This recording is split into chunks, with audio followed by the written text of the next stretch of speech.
Di sini kita akan belajar tentang aksara Jepang yang hiragana ya, sama katakana. Nah, di sini udah ada tabelnya. Untuk cara nulisnya dia sangat berbeda dari aksara-aksara Nusantara kayak aksara Jawa atau aksara Sunda ya. Ini beda akar asal usulnya. Jadi si aksara hiragana ini asalnya dari aksara kanji atau aksara Cina ya, yang karakter Cina itu. Jadi cerita singkatnya, awal mulanya orang Jepang itu nulis pakai aksara kanji, aksara Cina ya, full aksara Cina doang. Nah, contohnya beberapa kayak gini. Sebenarnya jumlah aksara kanjinya ada banyaknya, ada ribuan, sekitar 2000 huruf. Sedangkan kalau aksara Cina dia lebih banyak lagi. Nah, singkat cerita dia karena ribet ya buat dipakai nulis gitu ya, aksara Cina itu. Akhirnya mereka itu ngambil cuman bunyi-bunyinya aja gitu ya, bunyi-bunyi dasarnya aja ya. Terus mereka sederhanakan si bentuk aksara Cinanya itu jadi bentuk sederhana kayak gini ya.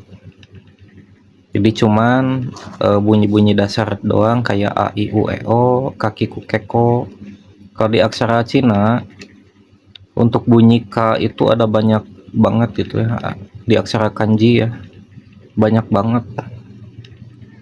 Untuk bunyi K doang sampai bisa ada beberapa huruf untuk bunyi K doang. Nah, di hiragana ini disederhanakan jadi cuman satu bunyi aja ya. Nah, untuk cara nulisnya dia gak punya bunyi mati, jadi semua bunyi hidup. Kayak misalnya nulis kata kara ya, tulis aja langsung K terus ra, jadi kara. Jadi ini tuh aksaranya suku kata ya, gak ada bunyi mati kayak bunyi ak atau itu gak ada ya. Cuman ada bunyi kayak kakiku keko ya, terus tachi su teto kayak gitu ya. Jadi memang ini khusus buat nulis bahasa Jepang doang, makanya itu alasan kenapa orang Jepang itu susah ngucapin kosakata bahasa Inggris. Kayak misal nulis bir, mereka ngucapinnya biru ya, diucapinnya jadi biru karena gak ada bunyi mati. Makanya biasanya buat mematikan atau buat melemahkan huruf akhir atau huruf mati dia pakai u. Misalnya kayak apa ya, misalnya sir, mereka jadi sir sir gitu ya. Jadi si u nya itu melemahkan, jadi seolah-olah kayak r gitu padahal bukan. Seringkali ya digituin, ditambahin u di akhirnya. Terus misal lagi buat nulis kata yokata, yo kat. Nah, untuk double T itu kita pakai si bunyi su tapi yang kecil kecil gini, terus ta. Nah, jadi otomatis jadi double T, jadi yokata kayak gitu ya. Terus di sini kita ada bunyi eng. Mana eng? Oke, satu-satunya bunyi mati itu cuman eng, kayak gini bunyinya, simbolnya kayak gini eng. Misalnya nulis kata san, sang.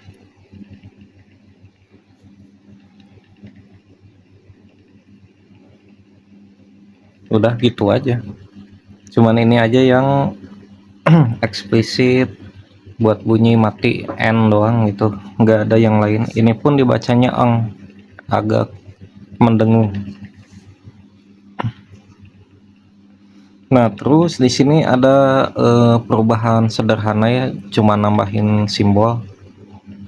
Kayak misalnya ini bunyi K jadi ga, misal. Kan ini asalnya K,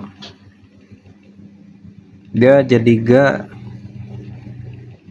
dengan cara nambahin garis 2 doang. Kayak gitu.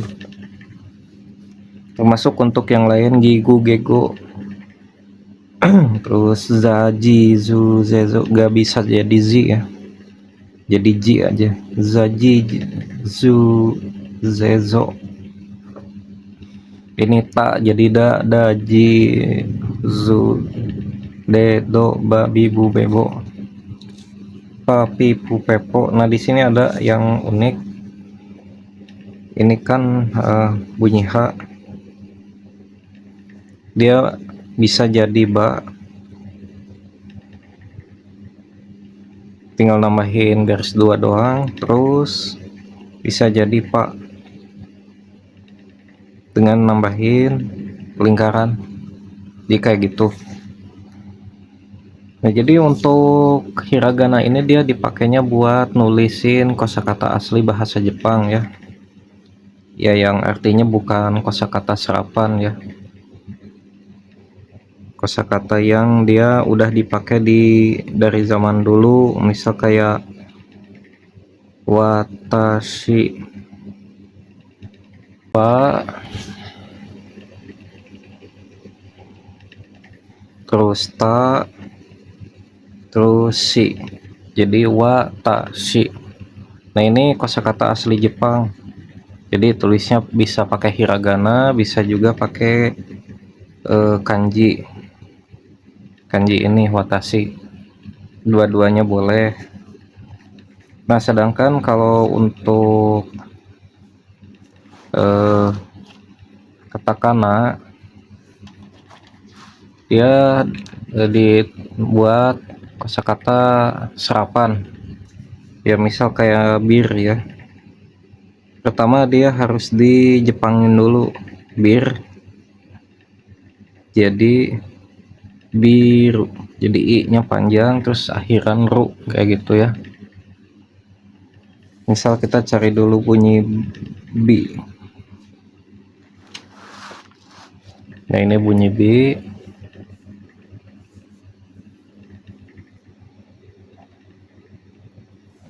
ya, terus bunyi ru.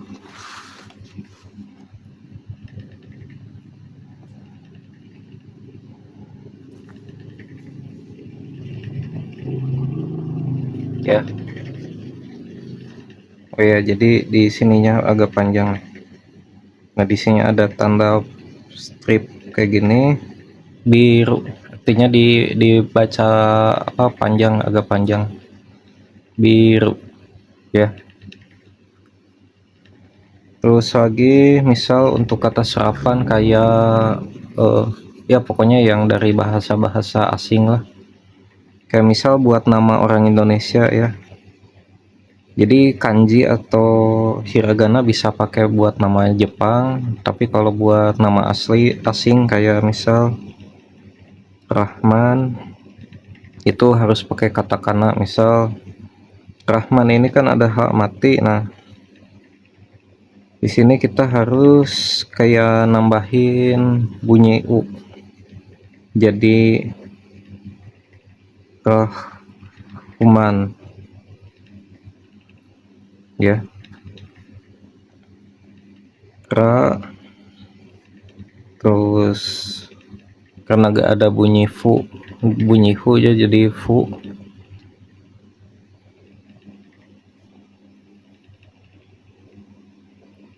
Fuman, terus bunyi an ya, jadi Rahman. Termasuk kayak misal lagi nama Lati, karena di bahasa Jepang nggak ada bunyi L spesifik ya, adanya cuman R, itu pun R campur L ya, R cadel. Jadi untuk bunyi L ini kita harus di ubah dulu jadi R, jadi ra. Nah untuk bunyi T gak ada, jadinya berubah jadi ci, jadinya raci ya, kayak gitu. Jadi harus dijepangin dulu karena memang aksaranya gak mengakomodir bunyi-bunyi tertentu, sama gak ada bunyi mati.